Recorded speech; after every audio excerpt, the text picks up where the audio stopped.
Na época de Rousseau, os europeus estavam explorando os continentes da América, a Oceania havia há pouco sido descoberto, e a África.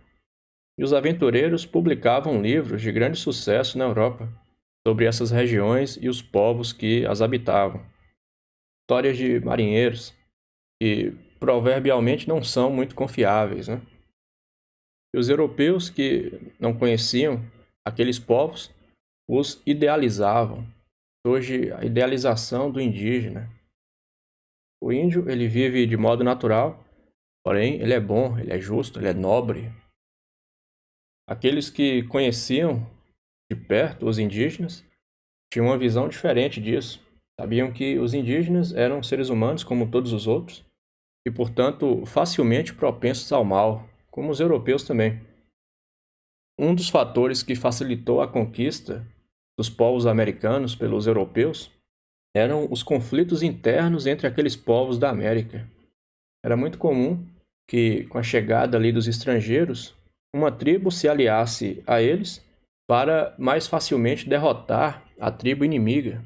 Os indígenas não tinham a ideia de unidade, eles não se consideravam indígenas, né? Eles se consideravam daquela sua etnia ali. E geralmente estavam em guerra com as etnias vizinhas, em guerra constante. Inclusive, hoje se sabe, pelos estudos antropológicos, que a taxa de assassinatos entre povos indígenas, proporcionalmente ao tamanho pequeno da sua população, é maior do que a taxa de assassinatos em países civilizados, né, para usar o termo que eles usavam aqui. Em números absolutos, são poucos. Assim, numa tribo de 100 indígenas, em 10 anos morrem lá 3 assassinados. 3 é pouco, poderia dizer, em comparação, por exemplo, com os 10.000 que morrem por ano nos Estados Unidos. Porém, 3 numa tribo de 100 é 3%, é muito. É uma taxa de homicídio muito mais alta. Atos também como o infanticídio eram comuns entre vários povos indígenas. Mas isso, os europeus que estavam de longe, aqueles que não viam e que ouviam as histórias, que liam os livros, eles não concebiam esse aspecto, eles viam geralmente aspectos extremos, ou enxergavam nos indígenas selvagens, canibais, né? Pessoas que precisavam ser civilizadas, ou então viam a imagem oposta, os indígenas como puros, como perfeitos, como inocentes. Enquanto que a verdade é que os indígenas eram exatamente como os europeus, apenas estavam num estágio diferente de civilização, de desenvolvimento técnico, artístico e científico. No século XVIII, quando a vida social, com seus costumes corrompidos, foi submetida à crítica da razão, o gosto pelos costumes exóticos e o fascínio por tudo o que parecia estranho à civilização europeia se difundiram. A Europa, nesse período, já era velha. Já se tinha história escrita há mais de 2.000 anos. Homens como Rousseau, o Diderot, liam A Guerra do Peloponeso, de Tucídides, livro de história escrito mais de 2.000 anos antes da época deles. Então a Europa era velha. Seus costumes eram conhecidos. E aquilo que você conhece mais, você naquilo enxerga mais facilmente os defeitos. Por exemplo, uma pessoa enxerga muito mais facilmente ou muito mais amplamente os seus defeitos do que os defeitos de outra, porque quanto mais você se conhece, mais você vê o bem e o mal que há ali. E nesse período, alguns se focaram muito nas coisas positivas da Europa e louvavam a Europa como superior, tendo o dever de civilizar os outros povos, levar a sua cultura para outros povos, enquanto que outros viam na Europa apenas os seus defeitos, viam apenas a corrupção moral, os vícios, a inveja, a injustiça, assim como faziam com os indígenas. Não viam que de fato eram apenas humanos, né? Em todo caso, estando ali a civilização sendo submetida por alguns à crítica, o oposto da civilização, o modo de vida mais simples dos indígenas da América, contraposto ao dos europeus, foi louvado, foi visto como um modo de vida mais puro, melhor. Diz Rousseau no discurso sobre as ciências: os selvagens não são maus, porque não sabem ser bons. Olha só, ele fala dos selvagens, né? Dos povos indígenas, do mesmo modo que um exegeta da Bíblia falaria de Adão e Eva. Adão e Eva não eram maus, porque eles sequer sabiam ser bons, eles não tinham conhecimento do bem e do mal. Então Rousseau enxerga esses povos como, eu diria, sub-humanos, já que é uma característica natural e universal do ser humano a capacidade de praticar o mal ou praticar o bem, e com consciência de praticar. Porém, ele considera que os povos selvagens sequer têm a noção disso. E volto a dizer que estudos antropológicos feitos no século XX, século XXI, demonstram algo distinto disso aí. Por exemplo, se sabe hoje que vários termos da linguagem, várias palavras, são universais. Por exemplo, todos os povos da Terra têm palavras para pai e mãe, têm palavras para criança e adulto, ou palavras semelhantes a isso. E tem também palavras para características morais, palavras para bom e mal, por exemplo, elas são universais. Isso aí pode ser visto no livro Universais Humanos, que são certos conceitos básicos, certas ideias que estão presentes em todas as culturas da Terra, mesmo naquelas que permaneceram em isolamento por milhares de anos em relação ao resto da humanidade. Isso inclui, inclusive, noções como certo conceito de justiça, de equidade, conceito de abuso de poder e outras coisas. É claro que quando Rousseau fala do estado original do homem, ele não se refere exatamente ao estado presente dessas tribos, porém elas estão mais próximas desse estado natural. E aqui nessa passagem ele fala especificamente dos selvagens, né? O selvagem é um estado que ele observava como presente no mundo, como existente, não é já o estado original, mas é algo pouco posterior a ele. Ele diz que não é o aumento das luzes, nem o freio da lei que lhes impede de fazer o mal, mas a natural calma das paixões e a ignorância do vício. Há uma ideia de uma inocência original do homem. O homem é naturalmente bom para Rousseau, e a sociedade o corrompe. Ele pensa que, deixada ao seu livre desenvolvimento, a natureza leva ao triunfo dos sentimentos, não da razão, do instinto, não da reflexão, da autoconservação, não da opressão. Então, a ideia de que o homem naturalmente é bom e deixado livre, deixado para se desenvolver sem a influência que corrompe, a influência da civilização, o homem naturalmente iria desenvolver-se como um ser bom, um ser puro, que é guiado pelos sentimentos, não pela razão, guiado pelo instinto, não pela reflexão. E, em consequência disso, ele busca a sua autoconservação e não a opressão do próximo. O homem, para Rousseau, não é somente razão, ou antes, a razão não é o principal no ser humano, como diziam os outros filósofos da época, praticamente todos, que elogiavam a razão, o intelecto, como a faculdade maior do ser humano e aquela que deveria ser dominante. Originalmente, para Rousseau, o homem não é razão. O homem, em sua origem, é paixão, é sentimentos. Os gregos viam a paixão, o pathos, como um sofrimento, algo que ocorre e você padece daquilo, né? Você sofre, que você não escolhe, e viam a razão como superior.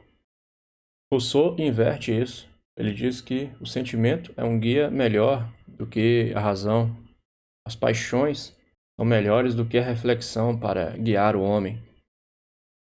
Entretanto, embora Rousseau olhe nostalgicamente para aquele passado, ou sequer seja um passado real, mas um passado possível, né, esse estado primeiro do homem, sua atenção está toda voltada para o homem presente, o homem que é corrupto e desumano, o homem da civilização. Porém, em defesa de Rousseau, nós não podemos dizer que Rousseau valorizasse ingenuamente o estilo de vida dos povos mais primitivos. pois Rousseau não ignorava totalmente os limites e as dificuldades de uma vida nesse estado originário. A vida civilizada é mais fácil do que a vida que ele chamaria de selvagem. A vida de um indígena, ela é, em média, mais breve, mais difícil. Ele tem mais trabalho, menos comida, menos descanso, tem menos segurança contra os elementos da natureza, contra as circunstâncias imprevistas. Um homem civilizado, por exemplo, ele pode ter comida o suficiente para meses ou anos armazenada.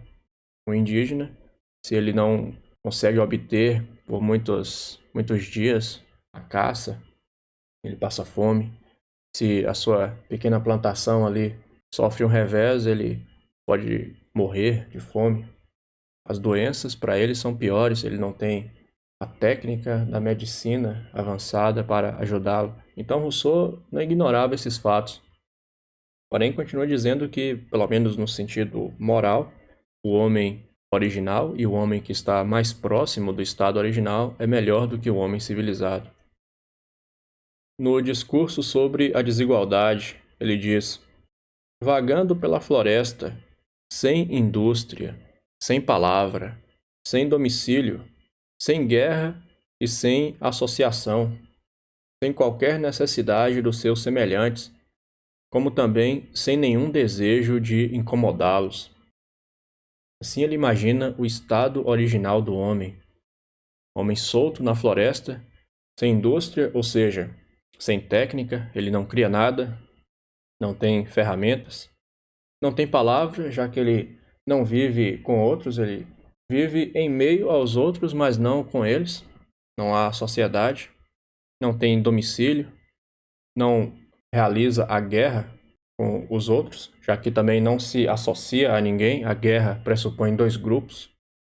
Não precisa de ninguém e também não tem desejo de incomodar ninguém. Isso, um estado que nunca existiu, um estado que seria o primeiro, seria o original. Porém, se pode argumentar que esse estado não apenas não existiu, mas sequer seria possível, porque os seres humanos necessitam de ferramentas. O ser humano evoluiu para o uso de ferramentas. Por exemplo, um chimpanzé, que é o primata mais próximo do ser humano, tem a mandíbula muito mais forte que a nossa. Os dentes dele são muito maiores, muito mais fortes, permitindo que ele possa consumir alimentos muito mais duros, muito mais difíceis, sem o uso de ferramentas. O chimpanzé consegue comer carne crua com facilidade. O ser humano não consegue, a carne é dura. Então, quando o homem inventa o fogo, há mais de 1 milhão de anos, permite que as pessoas tenham mandíbulas menores, mais fracas, e ainda assim consigam consumir a carne. Uma mandíbula mais fraca, músculos menores, permitem que haja ali na cabeça um cérebro maior. Do mesmo modo, a força física de um chimpanzé, proporcionalmente, o tamanho dele é muito maior do que a de um ser humano. Ele consegue fechar a mão com muito mais força, os braços são mais fortes. Porém, a destreza que ele tem é muito menor, ele não consegue fazer os mesmos movimentos precisos. Mesmo se ele tivesse inteligência para isso, ele não conseguiria, por exemplo, escrever de modo cursivo. Os músculos da mão e do braço dele são muito mais voltados para movimentos grandes, movimentos mais fortes, e não os movimentos delicados, que surgiram nos humanos quando começaram a fabricar ferramentas que ampliam a força, porém exigem destreza para fazer. Outro universal humano, encontrado em todas as culturas, é a fabricação de ferramentas, assim como o uso do fogo. Mas, uma vez que se fabrica essas ferramentas, e as primeiras foram fabricadas há mais de 1 milhão de anos, as pessoas passaram a se tornar dependentes delas. Sem algum tipo de faca, mesmo as mais simples, como um machado de mão, seria impossível para um ser humano, por exemplo, abrir a carcaça de um grande animal, abrir a carcaça de um boi para consumir sua carne, usando só os dentes que nós temos hoje seria impossível. O couro é muito duro. Então, sem ali uma ferramenta para cortar, seria impossível acessar aquela fonte de alimento. E em certas regiões do mundo, as fontes de alimento que os seres humanos podem dispor são desse tipo são difíceis de se obter sem ferramentas difíceis ou impossíveis. Por exemplo, os indígenas que vivem no Alasca, povos Inuit, chamados também de esquimós, né? Basicamente comem apenas carne, comem ali focas. Como que eles iriam capturar focas sem ter lanças, por exemplo? Como iriam consumir a carne delas sem ter facas para cortar a carne? E naquele ambiente tão frio, como iriam sobreviver sem usar de alguma maneira o fogo? Então, um ser humano sem indústria não apenas nunca existiu, mas se poderia dizer que ele seria impossível de existir. Com as mãos que nós temos hoje, com os dentes que nós temos hoje, inclusive também com a pele que nós temos hoje, sem pelos, sem proteção contra as intempéries, desprovidos totalmente de ferramentas, não poderíamos viver, pelo menos em boa parte do mundo que é habitado. E também essa ideia de que o indivíduo vivendo em isolamento, vivendo sem ferramentas, sem linguagem, sem nada, vivendo sozinho, não sentiria nenhum desejo de incomodar os seus semelhantes. É uma ideia que não parece encontrar sustentação na realidade. Se uma pessoa visse a outra ali comendo, ela passando fome, sentiria a necessidade de incomodá-la, o desejo de incomodar essa pessoa para roubar a comida dela, mesmo que ela não conhecesse a linguagem, não conhecesse a guerra nem nada. Prossegue Rousseau. Talvez também sem nunca reconhecer algum deles individualmente, o homem selvagem, sujeito a poucas paixões e bastando-se a si mesmo, nada mais tinha que os sentimentos e os conhecimentos adequados a tal estado.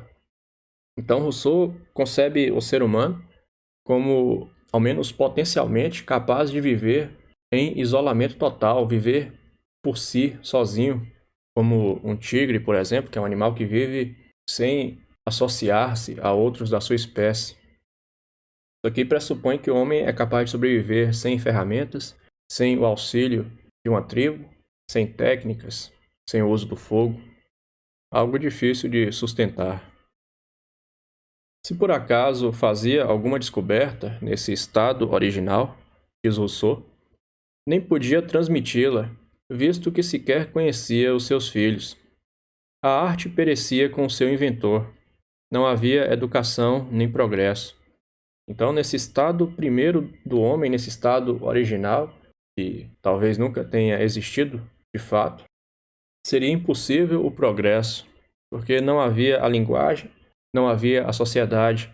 Então, se alguém inventasse alguma coisa, se um homem que vivia ali na região de rios inventasse uma canoa, ele iria usar a sua canoa enquanto ele vivesse, porém depois, quando ele morresse, essa capacidade de fazer tal objeto, esse conhecimento morreria com ele.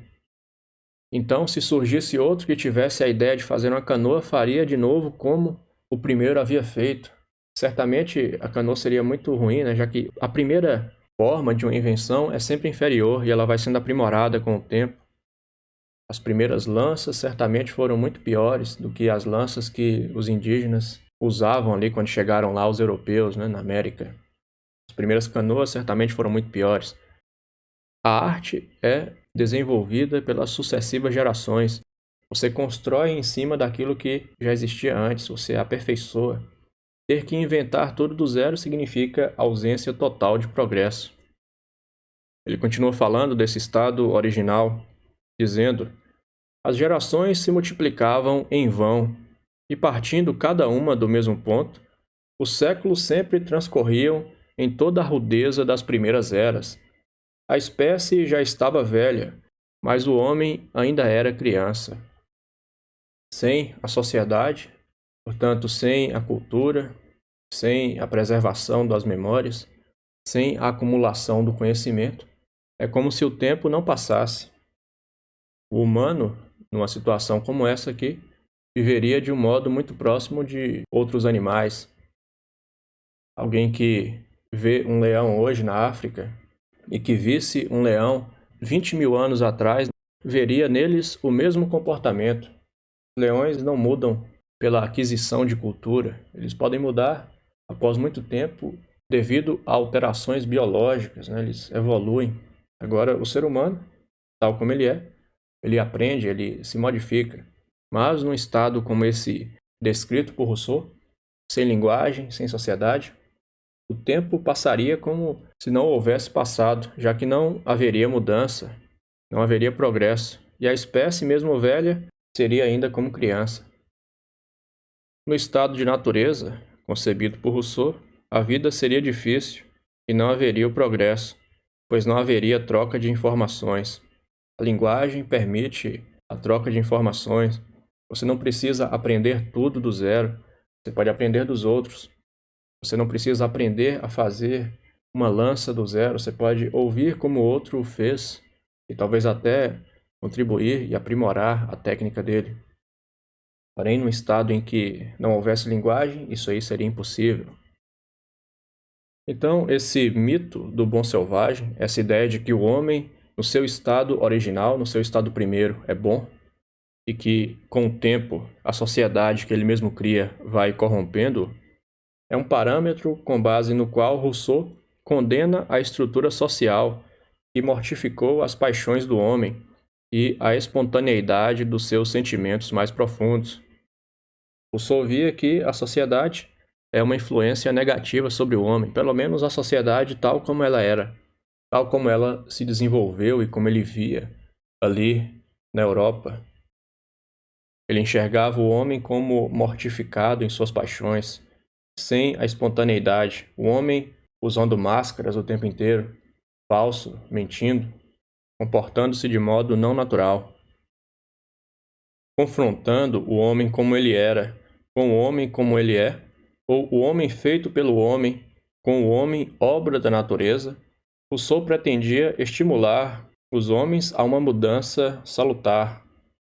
Então, o homem feito pelo homem, o homem que é obra do artifício, é aquele que deriva da educação, que deriva da cultura, deriva da civilização.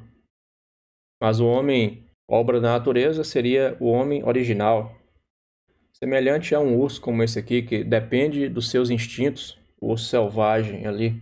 E Rousseau concebe a natureza humana como suficiente para permitir a sua existência, pelo menos potencialmente. Ele não concebe que a cultura é uma necessidade humana, que o homem não poderia sobreviver sem cultura, sem sociedade, sem linguagem, sem ferramenta, como se fosse um urso que consegue viver apenas com o seu corpo ali, com os seus instintos, que consegue comer apenas com a sua boca ali, com seus dentes, sobrevive ao frio com seu pelo. Ele diz: insensatos, não cessais de vos lamentar contra a natureza. Sabei que todos os vossos males provêm de vós mesmos. Então Rousseau censura a humanidade, censura a civilização, dizendo que os homens falam contra a natureza, falam contra os males que supõem advir dela. Porém, os males humanos, na visão dele, são todos causados pelos próprios humanos. O mal é derivado da obra humana, da ação humana. Originalmente sadio, no estado primário dele, o homem vê-se agora desfigurado. Outrora semelhante a um deus, tornou-se agora pior do que animal feroz. Rousseau concebe o homem civilizado como pior do que as feras, já que as feras não têm os vícios que o homem tem, não tem a ganância, não tem a falsidade, sentem a raiva momentânea, mas não o ódio duradouro. Os bens que a humanidade crê ter adquirido, os tesouros do saber, da arte, dos luxos, não contribuíram para a felicidade, para a virtude do homem, mas o afastaram da sua natureza. Então, em resposta à pergunta, as técnicas contribuíram para o aprimoramento moral da humanidade? Segundo Rousseau, contribuíram para o oposto, contribuíram para a degradação humana. O saber não elevou a alma humana, mas a tornou mais baixa. A arte não a purificou, mas tornou mais corrupta. E os luxos não lhe deram felicidade, lhe deram apenas outros sofrimentos. Tudo isso por haver se afastado o homem da natureza. Rousseau considerava como responsáveis pelos males sociais justamente aquelas letras, artes e ciências nas quais os enciclopedistas viam as causas do progresso. Então, ali, os amigos de Rousseau, em Paris, os homens que faziam a enciclopédia, viam a civilização com bons olhos, viam os bens advindos dela, os frutos gerados pelo trabalho humano, pela cultura acumulada ao longo dos séculos, pelas artes, pelas técnicas. Rousseau enxerga nisso a fonte do mal, o avanço, o desenvolvimento da cultura, da arte, não trouxe ao homem a felicidade, mas trouxe a sua corrupção. Tornou o homem pior do que era em sua origem, em seu estado natural. Nascidas dos vícios da arrogância e da soberba, as ciências, as artes e as letras não fizeram progredir a felicidade humana, mas consolidaram os vícios que as provocaram. Ele considera que a arte, a técnica, a ciência, até a filosofia, não advém daquilo que é bom no ser humano, mas advém daquilo que é mal nele, daquilo que tornou-se mal nele com o tempo. Assim como não fizeram, então, progredir a felicidade, elas também sequer derivam de ações virtuosas, de pensamentos virtuosos, mas derivam da própria maldade humana. Ele fala: a astronomia nasceu da superstição, a eloquência da ambição, do ódio, da adulação, da mentira, a geometria da avareza, a física de uma vã curiosidade. Todas as ciências, inclusive a moral, nasceram do orgulho humano. Rousseau condena não só o progresso técnico, mas também o progresso intelectual. Então, a astronomia, o conhecimento acerca do universo, acerca das estrelas, dos planetas, deriva de uma superstição humana, a crença na interferência dos astros na vida humana, da astrologia. A eloquência, a arte da palavra, é fruto do ódio, da adulação, da mentira. A geometria existe apenas para o ganho, é fruto da avareza. A física é a mais inofensiva aqui, deriva de uma vã curiosidade, sem propósito. Aristóteles diria que o saber é desejável por si mesmo. Essa vã curiosidade seria superior a uma curiosidade motivada por outros propósitos. Todos os progressos da espécie humana afastam-na continuamente do seu estado primitivo. Quanto mais nós acumulamos novos conhecimentos, mais nos impedimos de adquirir o maior e mais importante dos conhecimentos, que é aquele relativo à condição originária. Saber que não a razão, mas o sentimento, a paixão deve guiar a vida humana, já que esses são puros para Rousseau. Rousseau considera que o egoísmo, a vaidade e a necessidade de domínio governam as relações, de modo que a vida social é governada mais pelos vícios do que pelas virtudes. Então, ele vê que o modo como o homem se comporta em sociedade é derivado daquilo que há de pior no homem. O egoísmo move as ações, a vaidade, o desejo de dominar o próximo, de tirar proveito dele, rege o modo como o homem vive. Enquanto que, na origem, ele vê que o ser humano seria apenas um átomo isolado ali, vagando pela floresta, sem contato com os outros e também sem incomodar ninguém. Aquilo que era progresso para os enciclopedistas, para Rousseau era retrocesso e maior corrupção. Alguns chamam o pensamento de Rousseau não só de anti-iluminista, mas até de anti-filosófico. A filosofia pressupõe um caminhar indo da ignorância para a sabedoria. Nunca se chega na sabedoria, porém é nela que se mira. E se mira porque se vê como algo melhor. É melhor saber do que não saber. Rousseau pensa que não, a razão não trouxe benefícios ao homem. Ela não tornou o homem mais feliz ao empregá-la. Você deve ignorar isso e voltar para o sentimento, voltar para a paixão, para os impulsos, os instintos, porque é isso que o homem é na origem, e é daí que derivaria a felicidade humana, e não da razão, que é vã. Rousseau entende o progresso como um retorno às origens, isto é, a condição natural do homem. Então, enquanto todos os outros diziam que o progresso está no avanço da técnica, no avanço da ciência, no desenvolvimento do pensamento filosófico, das artes, Rousseau via isso como um retrocesso. Os países mais avançados são os piores para ele. Progresso real, na sua visão, era retornar à natureza, tanto quanto isso fosse possível, retornar à condição original do homem. Diz no prefácio do Discurso sobre a Desigualdade: é um estado que já não existe, que talvez nunca tenha existido, que provavelmente jamais existirá, mas de que é necessário, todavia, ter noções justas para julgar também o nosso estado presente. Então, o estado originário para ele, mesmo que nunca tenha existido, e mesmo que nunca venha a existir, é um ideal, é algo que se coloca como um parâmetro contra o qual julgar o estado real, o estado atual. E esse parâmetro dele é de um homem que, na origem, é puro, é bom, é naturalmente virtuoso. Porém, pela sua própria obra, pela sua ação acumulada ao longo da história, tornou-se pior do que os animais.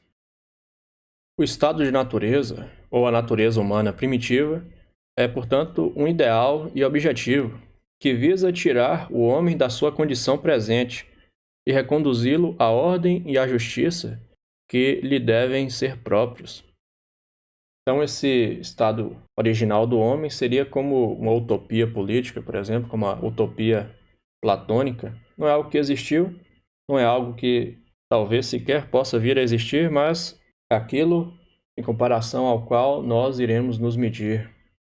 E quanto mais nos aproximarmos disso, melhor estaremos. No caso de Rousseau, quanto mais próximo da natureza for a nossa vida, maior será a nossa felicidade, maior será a nossa virtude. Então, por exemplo, isso aqui que estamos fazendo agora, estudar filosofia, está nos tornando pior, porque o homem original, o homem primitivo, não precisa disso. Ele precisa apenas seguir sua paixão, seu sentimento. E quanto mais você assistir, pior você vai ficar. Então, essa foi a aula sobre Jean-Jacques Rousseau e as suas teorias ligadas ao estado original do homem, que ficaram associadas a essa ideia do bom selvagem. Em resumo, Rousseau, que havia passado a parte mais feliz da sua vida no campo, no estado mais natural, dizia amar e odiar os homens simultaneamente. Amava o que os homens deveriam ser, aquilo que os homens eram na realidade, na verdade mais profunda. Porém, odiava aquilo que os homens eram de fato. Odiava o modo como eles eram na realidade do seu tempo. Dizia que o estado original do homem, o estado de natureza, era um estado de isolamento, onde não havia a linguagem, não havia a sociedade, não havia o Estado, a propriedade. Os homens viviam livres no mato, como um animal que não é social, e bastavam-se a si mesmos. E nesse bastar-se a si mesmos, não incomodavam os outros, não viam a necessidade de causar o mal ao outro, deixavam os outros em paz. Nesse estado, levavam uma vida difícil, na ideia de Rousseau, ou levariam, caso esse estado de fato houvesse existido, uma vida de dificuldade, porém, moralmente eles eram perfeitos, já que eles não conheciam o mal. Eles não eram maus, eles eram ignorantes desse conceito, dessa ideia, dessa possibilidade. Então, sendo o homem originalmente bom, é a sociedade que o corrompe, na visão de Rousseau. A sociedade criada pelo próprio homem acaba destruindo o homem. Então, o homem é bom e a sociedade o corrompe. E tudo aquilo que é obra humana, tudo aquilo que provém do artifício humano, da inteligência humana, como a ciência, a técnica, a filosofia, as artes, tudo isso não contribui para a felicidade, não contribui para o melhoramento do homem, para o aprimoramento moral do ser humano, mas o deixa pior, o faz sofrer mais e o torna cada vez mais odioso. Por conta disso, Rousseau é visto como uma antítese do iluminismo, enquanto seus contemporâneos, os iluministas, os enciclopedistas, louvavam a razão humana, louvavam o progresso, o avanço da técnica, da ciência, da arte. Rousseau louva o estado originário, louva o estado natural e vê nos homens que estão mais próximos desse estado, naqueles que ele chama de selvagens, os melhores homens que existem presentemente. Porque quanto mais o homem avança, mais ele decai. Quanto mais a civilização evolui, pior se torna o homem. De modo que, para se obter a felicidade, para se obter um real progresso, você deve regredir. Porque o progresso da civilização é regressão para o homem, é piora para o homem. Então seria preciso não retornar a um estado originário, já que esse estado talvez nem tenha existido de fato, seja só uma ideia. Porém, usando esse estado natural do homem como um parâmetro, procurar se aproximar dele o máximo possível, o que significa abandonar a razão como o principal guia da ação humana, apegar-se mais aos sentimentos e às paixões, que naturalmente são bons para Rousseau, e deixando de lado a civilização, voltar-se mais em direção à natureza. Então, eu encerro por aqui a aula e agradeço pela atenção. Muito obrigado.